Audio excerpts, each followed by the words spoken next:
Bien, pues muchas gracias por permitirme presentarles un trabajo desde Tlahuitoltepec. Estoy en la casa comedor comunitario del municipio y bueno, pues quisiera leerles una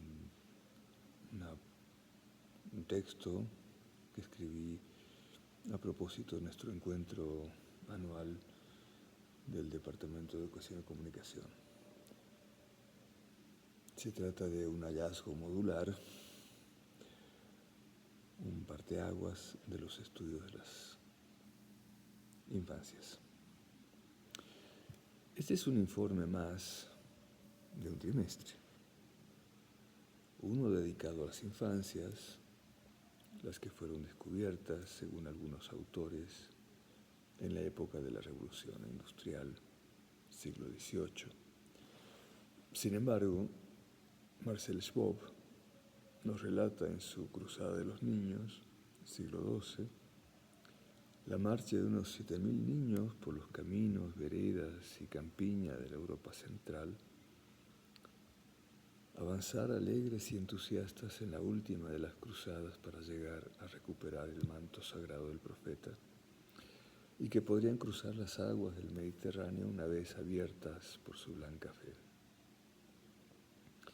Niños convocados, decían, por las voces de pájaros muertos, cuerpos pequeños que brotaron cual flores y convertidos en mariposas, caminaban, volaban sin un adulto que los condujera a destino alguno, solo guiados por la potente frase: dejad que los niños lleguen a mí.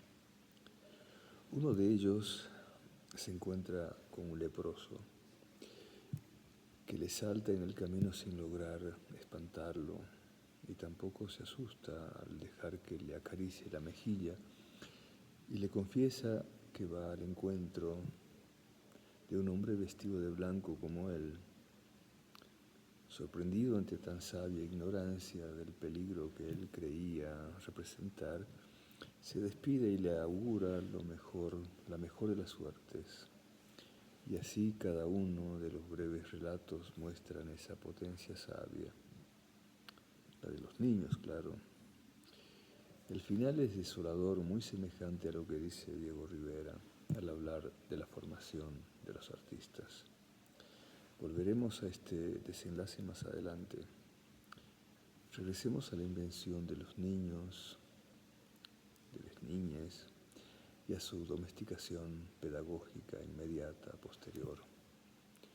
Su estandarización, siglo XIX, y el desenlace, los retrasos, las anomalías, en fin, las clasificaciones y sus diagnósticos, sus remedios, sus castigos. Será en ese proceso, junto con la otra invención, la del Estado, que se producirá una inseparable mancuerna. La existencia de este último es posible a condición de crear las condiciones para su permanencia. La educación es una de ellas. Regresemos un paso más, ya sabemos, perspectiva de sur mediante, que el pasado es algo que está adelante. Para hacer más fino este proceso de domesticación, una vez ubicado que el juego infantil no es algo que conviene proscribir, como le ocurriera también a la transferencia en el campo del psicoanálisis, sino la condición misma del estudio de las infancias. Ya ubicados en el siglo XX, serán Freud y Piaget quienes inauguren escuelas que afinen, clasifiquen, sancionen la linealidad temporal esperada de buenos ciudadanos en potencia. Y ahí la propuesta programática del módulo, que el módulo recupera y se inspira en esta inauguración y linealidad a propósito del juego, y propone 3 grandes temas apoyados en ese proceso: identidad, autonomía y socialización, e incluye el pasaje del ámbito familiar al escolar. Los demás autores profundizan aquí y allá en mayores y menores detalles. Todos colaboran, a la vez se alinean con los iniciadores del estudio de las infancias en aquello que de pronto se constituyó en una gran maquinaria de hacer niños, llamada la construcción social de las infancias. Después de una visita al archivo histórico de la Secretaría de Salud para hacer una lectura de expedientes de lo que fuera el Hospital para Niños Expósitos, inaugurado a principios del siglo pasado, 2 equipos, integrantes del grupo de estudiantes, se interesan por la lectura de expedientes de niñez, mas no de dicho hospital. En realidad el archivo no cuenta con esa memoria. No hay expedientes del lugar que hayan sido resguardados al derrumbarse ese palacio porfiriano para niños abandonados y en su lugar se construyera lo que, pasado el tiempo, sería el cuartel de los ahora ex guardias presidenciales, Tlalpan Nativitas.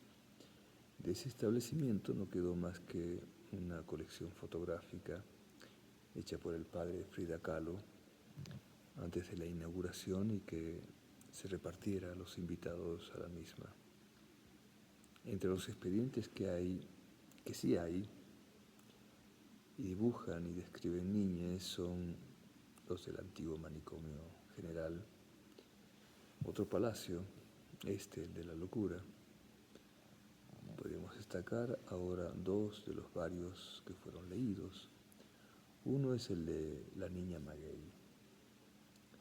Se trata de una niña de un poblado de Hidalgo que entra en 1914 a la Castañeda por sus padres bebedores de pulque. Ella también bebe pulque y no habla. Es diagnosticada con idiocia e internada en el pabellón de imbéciles. No queda claro, el expediente no lo dice. Tan solo al cabo de un tiempo, la niña empezó a hablar y fue externada. ¿Qué ocurrió? Solo podemos tejer la posibilidad de que la niña, como muchos niños, niñes de lo que mal llamamos provincia, campo y ahora al menos pueblos originarios, bebía aguamiel, pero que también bebió pulque y que no es que no hablara, sino que hablaba una lengua originaria. Y al cabo de un tiempo, ya en la Castañeda, dejó de beber aguamiel y pulque, aprendió español de oídas, lo habló y fue externada. Lindo encuentro con una niña a 100 años de distancia. Otro equipo visitó a los niños de una comunidad otomí que tomó como residencia la Casa de los Pueblos Indígenas en Coyoacán. El contacto inició en una asamblea de lucha por el agua y al final de la práctica se interrumpió por participar la comunidad entera, niños y todo, en una marcha meeting por la liberación de una líder del pueblo de San Gregorio Xochimilco. En un mural colectivo hecho por los niños, por las niñas, Esteban, uno de los más rebeldes, en seguir las indicaciones de los ejercicios de motricidad fina propuestos por el equipo de estudiantes de la UAM, al igual que varias niñas que mostraban no saber escribir y leer en español, aunque ya iban en tercero de primaria. Esteban dibujó un aljibe azul.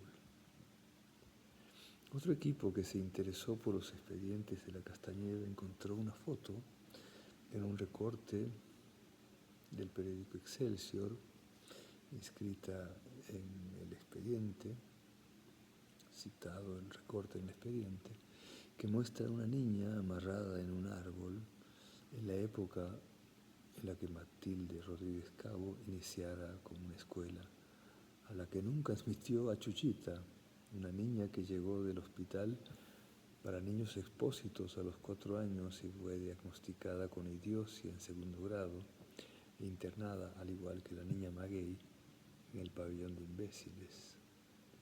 Chuchita, dice el expediente, insistió varias veces en ir a la escuela, las mismas que fue rechazada por carecer de condiciones para aprender, dice el expediente. Conozco a Chuchita en el 2001 en el Hospital Granja Psiquiátrica Adolfo M. Nieto. En una conversación colectiva videograbada, una de sus compañeras, aquella que me contestó a un simple saludo: ¿Cómo está, Consuelo? Aquí estamos, me dijo. Aquí vivimos a no querer vivir, vivimos aquí. Se dirige a Chuchita y dice: ella es muy inteligente, siempre trae cigarros y coca. Le pregunto en esa ocasión a Chuchita si recordaba el nombre del médico que la atendió en el manicomio. Sí, contesta, el doctor López. Encuentro en la última hoja del expediente de Chuchita una nota. Se le autoriza a la paciente María de Jesús Soto Telles salir acompañada de la enfermera a dar una vuelta al manicomio. Firma Dr. López, marzo de 1967. Un equipo más. La pregunta que guía fue por la socialización y los videojuegos. Las notas muestran la destreza de los pequeños jugadores. De pronto se escucha la frase: te voy a spawnear. Y pasado un rato, el que pierde es gay. Y con ellas nada menos que no la entrada a la cultura del norte, sino toda una intervención al inglés imperial.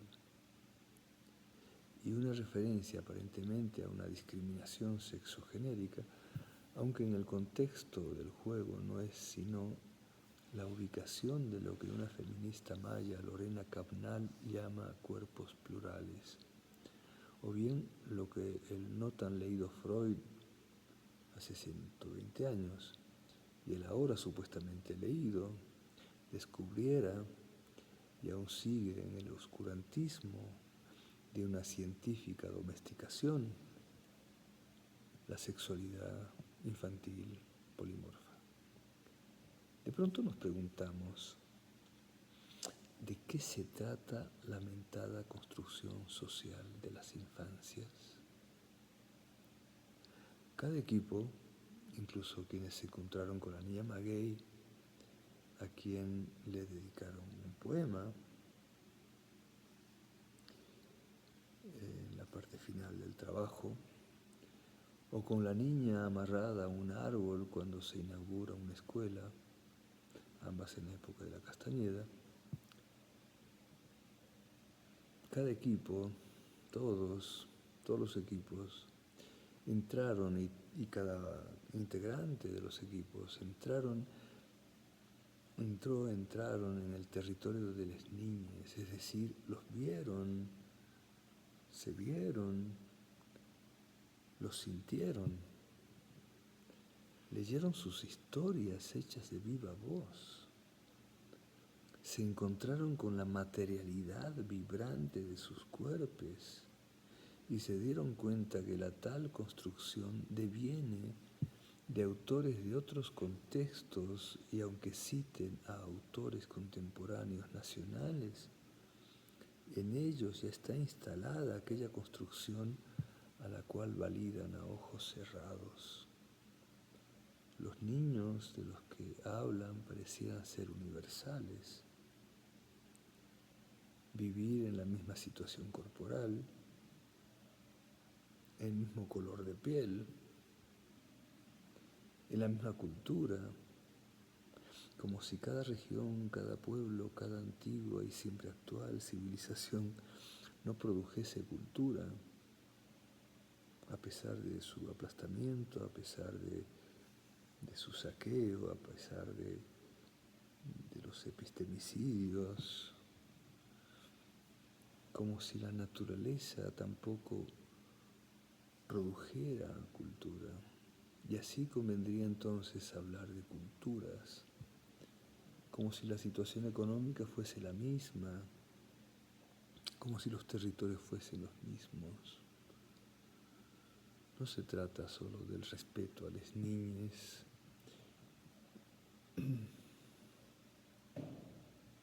de lo que producen, aunque indudablemente ya es un paso. No conviene que ese sea el fin, puesto que el mismo respeto ya forma parte de la misma construcción. Pareciera que no hay salida, sin embargo, las niñas, todos les mostraron a los estudiantes del séptimo de la carrera de psicología de la UAMX las puertas abiertas, y entonces se trata de seguirles la pista, orientarse por esa pista. No se trata de construir una madriguera, como plantean Deleuze y Guattari, no más subterfugios que para los adultos del norte global parecieran ser la única posibilidad de salida, finalmente no salida, sino de prescindir de guaridas. Si se trata de construir, sería la de un mundo, como vislumbran los zapatistas, donde todos los mundos sean posibles, donde todas las formas de vida sean posibles, y no de cuidarse de ninguna. Finalmente, Diego Rivera dice: denle a un niño un lápiz y se pone a dibujar. Denle un instrumento y hace música. Escúchenlo y habrá poesía. El problema es cuando entra a la escuela. Gracias.